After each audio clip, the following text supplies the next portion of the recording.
கிறிஸ்துவின் கிறிஸ்தவம், இது வாழ்வின் வழி. Christianity of Christ. This is the way of life. பரிசுத்த ஆண்டவர் இயேசு கிறிஸ்துவின் இனிய நாமத்திலே உங்களை வாழ்த்தி ஒருங்கிணைந்த சுவிசேஷ புத்தகங்களின் பார்வைக்கு அன்போடு கூட வரவேற்கிறேன். நீங்கள் திருமணம் செய்து கொள்ள ஆயத்தமாக இருக்கிறீர்களா? ஒருவேளை கொஞ்சம் பேர், சிலர் இருக்கலாம் இந்த கேள்விக்கு பதில் சொல்ல. ஒருவேளை திருமண வாழ்க்கையை பல ஆண்டுகளாக வாழ்ந்து கொண்டிருக்கிறீர்களா? உங்கள் திருமணத்தை பற்றிய தேவ திட்டத்தை இன்னொரு முறை காதில் கேட்க விரும்புகிறீர்களா? அடிப்படையான இந்த சத்தியத்தை ஆண்டவர் சொன்னபடி கேட்கலாம். மத்தேயு 19 அதிகாரம் 3 முதல். அப்பொழுது பரிசேயர் அவரை சோதிக்க வேண்டும் என்று அவரிடத்தில் வந்து, புருஷனானவன் தன் மனைவியை எந்த முகாந்திரத்தினாலாகிலும் தள்ளிவிடுவது நியாயமா என்று கேட்டார்கள். நம்ம ஏற்கனவே இதை பார்த்தோம். ஆனால் இப்போ நம்ம பார்க்க போகிறது திருமண உடன்படிக்கை என்பதை பற்றிய அடிப்படை சத்தியம். தேவனால் நிறுவப்பட்டது. இதை முதல்ல நம்ம ஞாபகம் வச்சுக்கணும். திருமணம் என்பது தேவனால் நிறுவப்பட்டது. இப்போ தேவனால் நிறுவப்பட்டது அப்படின்னு சொன்னால் அங்கே தேவனோட அந்த இனிஷியேஷன் தான், முன்னெடுப்பு தான் அங்கே முக்கியமாக இருக்குதுன்னு அர்த்தம். மனுஷனாகவே ஆணும் பெண்ணும் பார்த்து நாம் சேர்ந்திருக்கலாம் என்று முடிவு செய்த விஷயம் அல்ல. ஏன்னா ஆதி காலத்தில் ஆண் முதலில் படைக்கப்பட்டு அவன் தனியாக இருந்த பொழுது அவன் தனிமையாக இருப்பது நல்லதல்ல என்று தேவன் கண்டு அவனுக்கு ஏற்ற துணை உண்டாக்குவோம் என்று சொல்லி அப்படித்தான் தேவன் தன்னுடைய திட்டத்தை மனிதனுடைய வாழ்க்கைக்குள்ளே கொண்டு வந்தார். அப்போ தேவன் அதை திட்டமிட்டார். அவர்தான் இந்த திருமண பந்தம் என்பதை நிறுவினார். அப்படியானா தேவன் செய்த ஒன்றை நாம் மிகுந்த மதிப்போட கனத்தோட அதற்குரிய ஒரு மரியாதை கொடுத்து நாம் அதை செய்யணும் இல்லையா? 4:5 அவர்களுக்கு அவர் பிரதியுத்தரமாக, ஆதியிலே மனுஷரை உண்டாக்கினவர் அவர்களை ஆணும் பெண்ணுமாக உண்டாக்கினார் என்பதையும், இது நிமித்தம் புருஷனானவன் தன் தகப்பனையும் தாயையும் விட்டு மனைவியோட இசைந்திருப்பான், அவர்கள் இருவரும் ஒரே மாம்சமாய் இருப்பார்கள் என்று அவர் சொன்னதையும் நீங்கள் வாசிக்கவில்லையா? இந்த ஏற்ற துணையை உண்டாக்குற விஷயத்தில் தலையிலிருந்து ஒரு ஆளுகையின் அடையாளமாக பெண்ணை உருவாக்காமல், காலில் இருந்து மிதிபட வேண்டியவள் என்று உண்டாக்காமல், அந்த இதயத்தை பாதுகாக்கும் கூடு இருக்கு இல்லையா, விலா எலும்பு, அதில் ஒன்றை எடுத்து அருகில் இணைந்து துணையாக இருக்கத்தக்கதாக அந்த விலா எலும்பிலிருந்து மனுஷியை படைத்தார் என்று ஒரு கருத்து, ஒரு முக்கியத்துவத்தை சொல்வதற்காக சொல்றதுண்டு. அடுத்தது, இந்த திருமணம் தேவன் நிறுவியதால் அதில் தேவ சித்தம் இருக்கிறது, தேவ அதிகாரம் அல்லது சட்டம் இருக்கிறது. ஏன்னா நிறுவினவர் தானே இது எப்படி இருக்கணும், இதுதான் நோக்கம், இது இப்படி தான் நடக்கணும், இது தொடக்கம், இது முடிவு என்று அவர் தானே சொல்லணும். அப்போது அவர் சொன்ன மாதிரி தான் இந்த திருமணம் இருக்கிறது. இன்றைக்கு இந்த திருமணம் என்கிற இந்த ஒற்றை விஷயமானது ஒவ்வொரு தேசத்துக்கும் ஒவ்வொரு கலாச்சாரத்துக்கும், அதுவும் இந்த தலைமுறையிலே சின்னாபின்னமாக்கப்பட்டது என்றால் அதை வருத்தத்தோடே பதிவு செய்ய வேண்டியிருக்கு. இந்த திருமண உடன்படிக்கை என்பது தன் மேன்மையை எந்த அளவுக்கு இழக்க வைக்கணுமோ அந்த அளவுக்கு மனிதன் அதை இழக்க வைத்து விட்டான். அதை திருமணம் செய்யறதிலிருந்து அந்த திருமண வாழ்க்கையை காப்பாற்றுவது, அதை மரணபரியந்தம் கொண்டு செல்வது, எல்லாத்திலையுமே தடுமாற்றமான ஒரு தலைமுறையாக இந்த உலகத்தின் தலைமுறை இருக்கிறது. இதை நீங்கள் ஆம் என்று ஒப்புக்கொள்வீர்கள். இந்த திருமண உடன்படிக்கையை, என்ன வார்த்தை கவனிச்சிங்களா? திருமண உடன்படிக்கை, it is a covenant between man and woman. ஏன்னா தேவன் அதை உடன்படிக்கையாகத்தான் நமக்கு கொடுத்திருக்கிறார். சாதாரண வார்த்தையாக சொல்றதா இருந்தா it is an agreement, a holy agreement. அப்படியானால் இந்த தேவன் ஏற்படுத்தி கொடுத்த திருமணம் என்கிற இந்த பந்தம் அதனுடைய நோக்கத்தை நிறைவேற்றும் விதமாக தேவன் அதில் என்னெல்லாம் சொன்னாரோ அதை காப்பாற்றி தான் கொண்டு செல்லணும். மனிதர்கள் அவங்க கலாச்சாரத்துக்கும் அவங்க வழக்கத்துக்கும் பாரம்பரியத்துக்கும் எல்லா வகையிலையும் அதை திசை திருப்பி நீர்த்து போக செய்து கடைசியில் எங்கே கொண்டு வந்து நிறுத்திட்டாங்க அப்படின்னா, இந்த திருமணம் அப்படின்ற உடன்படிக்கையே வேணாம், இந்த அக்ரிமெண்ட்டே தேவையில்லை, ஒரு ஃப்ரீயாக ஒன்றாக இருப்போம், சேர்ந்து வாழுவோம், பிரிவதானால் ஒரு நிமிடத்தில் சொல்லிவிட்டு பிரிந்து விடலாம். எந்த விதமான உடன்படிக்கையும் அங்கே தேவையில்லை. த minimum adjustment, it is not an agreement. அப்படிதான் இன்னைக்கு திருமணங்கள் இருக்கிறது. இவ்வளவு முக்கியமான ஒரு திருமணத்தை நாம் சரியாக தொடங்கி வாழணும் அப்படின்னு சொன்னால் அதுக்கான ஆயத்தம் ரொம்ப முக்கியம். எந்த ஒரு முக்கியமான விஷயத்துக்கும் ஆயத்தத்தை பற்றி நாம் ரொம்ப மெனக்கெடுறது உண்டு. நீண்ட தூர பயணமானால், தேசம் விட்டு தேசம் போவதானால், மொத்தமாக குடியேற்றத்தை மாற்றுவதானால் அதுக்கான ஏற்பாடை நாம் வருஷக்கணக்கில் பண்ணுறோம். ஒரு திருமண உடன்படிக்கை என்பது, திருமண வாழ்க்கை என்பதற்கு ஆயத்தமாகிற ஒருவர் மனதால், உடலால், தன்னுடைய சரீர சம்பந்தமான பல விஷயங்கள், சமுதாய கட்டமைப்புக்குள்ளிருந்து அதற்கான ஆயத்தத்தை செய்ய வேண்டியிருக்கிறது.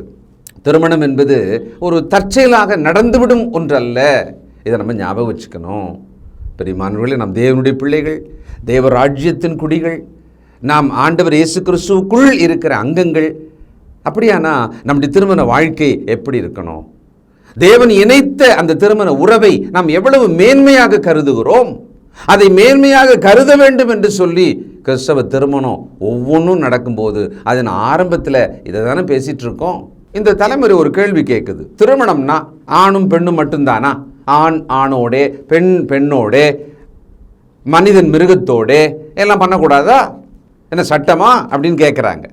தேவன் பாருங்களேன், அவர்களை படைக்கும்போது ஆணும் பெண்ணுமாக படைத்தார். மனிதன் ஆண் தனியாக இருக்கும் பொழுது ஏற்ற துணையாக பெண்ணை உண்டாக்கினார். ஏன் ஒரு ஏற்ற துணையாக இன்னொரு வலுவான ஒரு ஆணை கொடுக்கலாம்ல? துணைதானங்க. அப்போ அந்த இடத்துல தேவ சித்தம் ஒன்று இருக்கு இல்லையா? ஒரு பர்பஸ் அங்கே இருக்கு இல்லையா? அதனால தான் திருமணம் என்றால் ஆணோடு பெண் திருமணம் செய்ய வேண்டும். ஓரின சேர்க்கை என்பது தேச சட்டத்துக்கும் எதிராக, வேத சட்டத்துக்கும் எதிராக இருப்பதை பதிவு செய்து கொள்ளுங்கள். உலகம் பல நியாயங்களை சொல்லி, தன் உரிமை என்றெல்லாம் சொல்லி ரொம்ப அந்த திருமண உடன்படிக்கையை ரொம்ப பழுதாக்கி வச்சிருக்காங்க. ரோமர் 1:26-27. இது நிமித்தம் தேவன் அவர்களை இழிவான இச்சைரோகங்களுக்கு ஒப்புக் கொடுத்தார்.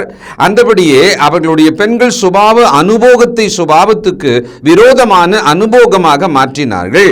அப்படியே ஆண்களும் பெண்களை சுபாவப்படி அனுபவியாமல் ஒருவர் மேல் ஒருவர் விரகதாபத்தினாலே பொங்கி ஆணோடே ஆண் அவலட்சணமானதை நடப்பித்து தங்கள் தப்பிதத்திற்கு தகுதியான பலனை தங்களுக்குள் அடைந்தார்கள். ஓரின சேர்க்கை என்பதை கர்த்தருடைய வேதம் என்ன சொல்லுகிறது? அவலட்சணம். இதுக்கு வேற அர்த்தம் சொல்லி இதை இன்னும் கொஞ்சம் அழகாக்கி சரியாக்கி நியாயமாக்குகிற எவரும் இதை கவனிக்கணும். நீங்க ஏற்றுக்கொள்ளுங்க, ஏற்றுக்கொள்ளாம போங்க, அது பிரச்சனை இல்லை. ஆனால் வேதம் இதை சொல்லுகிறது. இதுதான் நீதி சட்டம். இந்த திருமண உடன்படிக்கையின் வாழ்க்கைக்கு சில முக்கியமான விஷயங்களை இந்த இடத்துலையே தேவன் பதிவு செஞ்சு வச்சிருக்கார். இப்படி தான் இருக்கணும் அப்படின்றார். அதில் ஒன்று பாருங்க, 19 மத்தேயு 5. இது நிமித்தம் புருஷனானவன் தன் தகப்பனையும் தாயும் விட்டு தன் மனைவியோடே இசைந்திருப்பான், அவர்கள் இருவரும் ஒரே மாம்சமாய் இருப்பார்கள் என்று அவர் சொன்னதையும் நீங்கள் வாசிக்கவில்லையா? விட்டு, பொதுவாக திருமணம் நடக்கும்போது அதுக்குள்ளே இருக்கிற ஒருத்தருக்கும் என்ன சொல்லுவாங்க? விட்டு கொடுத்து போகணும்பா அப்படின்வாங்கல்ல. விட்டு கொடுத்து போகணுன்றது ரொம்ப நல்ல ஆலோசனை தான் ஒருவருக்கொருவர். ஆனால் விட்டு விட்டு போதல்னு ஒன்று இருக்கு இல்லையா? அது என்னது? தன் தகப்பனையும் தாயும் விட்டு அந்த ஆண்மகன் தன் மனைவியோட இசைந்து ஒரே வீட்டுக்குள்ளே இருக்கக்கூடாது, எல்லாருமாக குடும்பமாக தாய் தகப்பனோட. அப்படி அல்ல. ஒருவேளை நாம் இதை இப்படி புரிஞ்சுக்கலாம். நம்முடைய ஒரு புரிந்து கொள்ளுதல் இன்னைக்கு எப்படி இருக்குன்னு நான் சொல்கிறேன். தனி குடித்தனம்னு ஒரு வார்த்தை இருக்கு இல்லையா? அது ரொம்ப பெரிய பாவமாக கருதப்பட்ட காலம்லாம் உண்டு. அதுக்கப்புறமா அது சரிதான் என்று ஏற்றுக்கொள்ளப்பட்ட காலம் உண்டு. இப்பொழுதோ எல்லாரும் சேர்ந்திருந்தால் நன்றாயிருக்கும் என்று உதவி தேவைப்படுது. பார்த்தீங்களா? இவங்களுக்கு பிள்ளைகளை வளர்ப்பதற்கெல்லாம் பெற்றோர் தேவைப்படுறாங்களே, அதனால் எல்லாம் சேர்ந்திருந்தால் நல்லதுன்ற இடத்துக்கு இப்போ வந்திருக்காங்க. ஆனால் என்ன விஷயம், நம்ம எப்படி இதை அணுகணும்னு சொன்னால், கணவனும் மனைவியும் தன் தாய் தகப்பனை இதுகாரும் அவர்கள் வளர்த்த அந்த வளர்ப்பிலிருந்து விடுபட்டவர்களாக தான் தன் மனைவி என்று சொல்லி இசைந்தவர்களாக அவர்கள் நடக்கணும். சரீரத்தால் ஒன்றாக ஒரு மாம்சமாக அவர்கள் வாழ்வதிலிருந்து உணர்வு ரீதியாக, ஏன்னா இந்த கல்யாணம்னு ஆன பிறகு அவர்கள் ஒன்றா இருந்தாலும் சரி தனியாக இருந்தாலும் சரி அம்மா அப்பாவை விடாமல் இவங்க ஒப்பிட்டு பேசி அதில் சண்டைகள் வரும்படியாக நடக்கிறது உண்டு. என்ன, எங்கள் அம்மா இப்படி தான் செய்வாங்க, எங்கள் அப்பா இப்படி தான் செய்வார், அதை விட்டுட்டு நீங்கள் ரெண்டு பேரும் என்ன பண்ணணுன்றதை சிந்திச்சு நடங்கன்றார். நீங்கள் இசைந்து போங்க. இந்த இசைதல் அப்படின்றதுக்கு எபிரேய வார்த்தையில் பசையோடு ஒட்டுதல். ரெண்டு ஷீட் இருக்கு இல்லையா, பலகை, அது அப்படியே மொத்தமாக ஒட்டிட்ட பிறகு அது ஒரு பலகையாக தெரியுமில்ல, அது போல. அதனால தான் வசனம் சொல்லுது பாருங்களேன், இனி இருவர் அல்ல ஒரே மாம்சமாக இருக்கிறார்கள் என்று. தேவ ஞானம் இது, இதை ஏற்றுக்கொள்ள வேண்டும். எபேசியர் 5:28-29. அப்படியே புருஷர்களும் தங்கள் மனைவிகளை தங்கள் சொந்த சரீரங்களாக பாவித்து அவர்களில் அன்பு கூற வேண்டும். தன் மனைவியில் அன்பு கூறுகிறவன் தன்னிலே தான் அன்பு கூறுகிறான். இருவரும் இசைந்துன்னா என்ன, இருவரும் ஒன்றுதான், நாம் இருவரும் ஒரு மாம்சம் போல, அந்த அளவுக்கு அவர்கள் சிந்திக்கணுமா. அதுதான் அந்த இசைவு என்பது. தனித்தனியானவர்களாகவே பிரைவசின்ற பேரில் இன்னைக்கு எல்லாமே தனித்துவம் என்கிற பேரில் இந்த இசைவு என்பதையும் ஒன்று என்பதையும் விட்டாச்சு. இந்த தலைமுறை அப்படிதான் இன்னைக்கு இருக்காங்க. அதனால தான் அவங்க ஒரே அறைக்குள்ளே ஒரு அக்ரிமெண்ட் போட்டு இருக்கிற ஏதோ கல்லூரி மாணவர்களைப் போல மாணவிகளைப் போல அவங்க இருக்காங்க. ரூம்மேட் மாதிரி இருக்காங்க, சோல்மேட் மாதிரி இருக்கிறது இல்லை. கவனிங்க தயவு செய்து, இது ரொம்ப அடிப்படை தான், ரொம்ப முக்கியமானது. கேட்க நல்லா இருக்கும். உங்கள் வாழ்வை பரிசோதித்துக் கொள்ளுங்கள். இப்படி தான் இருக்கிறோமா? என்ன அழகாக சொல்கிறார் பாருங்களேன். சொந்த சரீரமாக பாவித்து அவர்களில் அன்பு கூற வேண்டும். மனைவியில் அன்பு கூறுகிறவன் தன்னில் அன்பு கூறுகிறான். இது ஆப்போசிட்டா சொன்னா, மனைவியை வெறுக்கிறவன் தன்னை வெறுக்கிறான். ஒருவன் தன்னை வெறுப்பானா? மாட்டானே. ஆனால் மனைவியை வெறுக்கிறான் என்று சொன்னால் வேதம் சொல்லுகிறது அவன் தன்னை வெறுக்கிறான்னு அர்த்தம். அந்த இடத்துக்கு கடவுள் அவனை தள்ளிடுவார். அடுத்த வசனம், தன் சொந்த மாம்சத்தை பகைத்தவன் ஒருவனும் இல்லையே, கர்த்தர் சபையை போஷித்து காப்பாற்றுகிறது போல ஒவ்வொருவனும் தன் மாம்சத்தை போஷித்து காப்பாற்றுகிறான். எந்த அளவுக்கு? தன் மாம்சம் போல தன் மனைவியை நினைத்து அவன் காப்பாற்ற வேண்டும், போஷிக்க வேண்டும். அதே 5ஆம் அதிகாரம் எபேசியர் 31. இது நிமித்தம் மனுஷன் தன் தகப்பனையும் தன் தாயும் விட்டு தன் மனைவியுடன் இசைந்து இருவரும் ஒரே மாம்சமாய் இருப்பார்கள். இந்த ரகசியம் பெரியது. நான் கிறிஸ்துவை பற்றியும் சபையை பற்றியும் சொல்லுகிறேன். எப்படியும் உங்களிலும் அவனவன் தன்னிடத்தில் அன்பு கூறுவது போல தன் மனைவியினிடத்திலும் அன்பு கூற கடவன், மனைவியும் புருஷனிடத்தில் பயபக்தியாய் இருக்க கடவள்.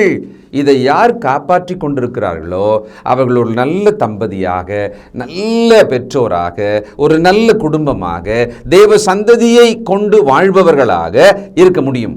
இந்த அடிப்படைகளில் நம்முடைய குடும்பத்துக்குள்ளே, கணவன் மனைவி உறவுக்குள்ளே பிரச்சனை இருக்குமானால் அதை தேவனுக்கு பயந்து சரி செய்து கொள்ள வேண்டும். சமீபத்தில் திருமணம் ஆகியிருக்குமானால், சில மாதங்கள் ஆண்டுகள் ஆகியிருக்குமானால் உங்களை இப்பொழுதும் சரி செய்து கொள்ளுங்கள்.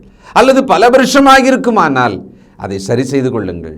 தேவ நியமத்தின்படி, தேவ நீதியின்படி இருந்தால் மட்டும்தான் இந்த உலகத்தில் நாம் சமாதானமாக சுகமாக வாழ முடியும். இந்த திருமணம் என்பது வாழ்நாள் முழுவதுக்குமானது. மரணம் நம்மை பிரிக்கும் வரைன்னு சொல்றது ஞாபகம் இருக்கா? வாழ்நாள் முழுவதுக்குமான ஒரு உடன்படிக்கை தான் இந்த திருமண உடன்படிக்கை.